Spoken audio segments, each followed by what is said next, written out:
આ આખા સાથી પરિવારનો પ્રેમ છે અને સરપ્રાઈઝ છે હવે પાર્થભાઈ લાડુ ખોલે છે.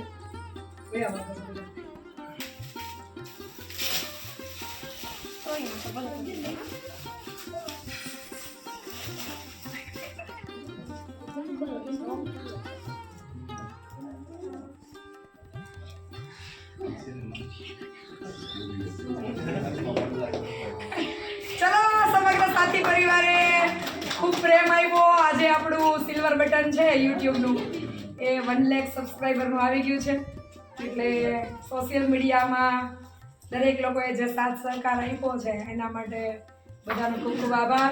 અને ખાસ અમારા પાર્થભાઈનો, કેમ કે છેલ્લા ઘણા ટાઈમથી મને કહેતા હતા બેન યુટ્યુબ ચાલુ કરો. મેં કીધું મારી પાસે ટાઈમ નથી, એટલે ઘર બહાર બધું મૂકી અને યુટ્યુબ જ નહીં પણ અમરધામ આશ્રમના નિર્માણ માટે જયદીપ, પાર્થભાઈ અને વાહિલા બધા ધુરંધર હોય તો રોજ હોય જ, પણ ખૂબ સાથ સહકાર છે. આ યુટ્યુબનો શ્રેય છે એ પાર્થભાઈને જાય છે, કેમ કે આપણી પાસે એનું નોલેજ નહોતું અને આપણી પાસે એનો સમય નહોતો.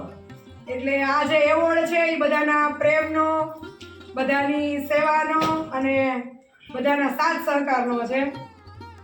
આ એવોર્ડ સાથી પરિવારનો છે, મારો નથી.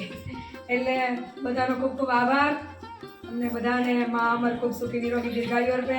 સાથે સાથે બળદ આશ્રમ કેશોદથી જયદીપભાઈ અને આખી એની ટીમ બધાની છે. રોડ ઉપર રખડતા ભટકતા બળદ હોય એમની સેવા કરે છે. લગભગ 450 જેટલા બળદો છે એ રોડ ઉપરથી આશ્રમ પર લાવી અને રાત દિવસ શ્રમથી, મહેનતથી અને ખૂબ રાત દિવસ એ લોકોની લોહી પાણી એક કરીને મહેનત છે. 450 એવા બળદો જેને લોકોએ રોડ ઉપર જરૂર પૂરી થાય પછી તરછોડી દીધા છે.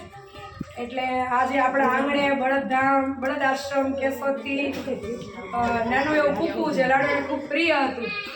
નામ તો એ લોકોએ સિલેક્ટ કર્યું છે, એટલે નામ હજી એકાદ દિવસ વેઇટ કરીએ પછી ડિક્લેર કરશું. સાથે સાથે આપણે ભાઈ પોરબંદરથી સેજલબેન અને તેજલબેન કેસવાલા, સામતભાઈ કેસવાલા પરિવાર તરફથી આપણે જે લક્ષ્મી સ્વરૂપે ગાય માતાની પધરામણી થઈ છે, જેનું નામ આપણે લક્ષ્મી રાખ્યું છે, તો એમણે પણ આજે જ 9મા નવરાત્રી આપણે નક્કી કર્યું હતું કે ગાય માતાને આશ્રમ પર લાવવા છે. તો એવા લક્ષ્મી સ્વરૂપ લક્ષ્મી ગૌ માતાનું પણ અમરધામ આશ્રય આગમન થઈ ગયું છે. આવનારા સમયમાં પ્રકૃતિનો અસ્તિત્વનો ખૂબ સાથ હોય ત્યારે આ બધું થાય. આવનારા સમયમાં દરેક એ જીવો અહીંયા ખૂબ સુખ શાંતિ ભોગવે અને સરસ મજાનું એનું જીવન માં અમરધામ આંગણે સમર્પિત થાય એવી ખરા હૃદયથી પ્રાર્થના સાથે બધાને જાજા કરીને જય મા અમર, સીતારામ.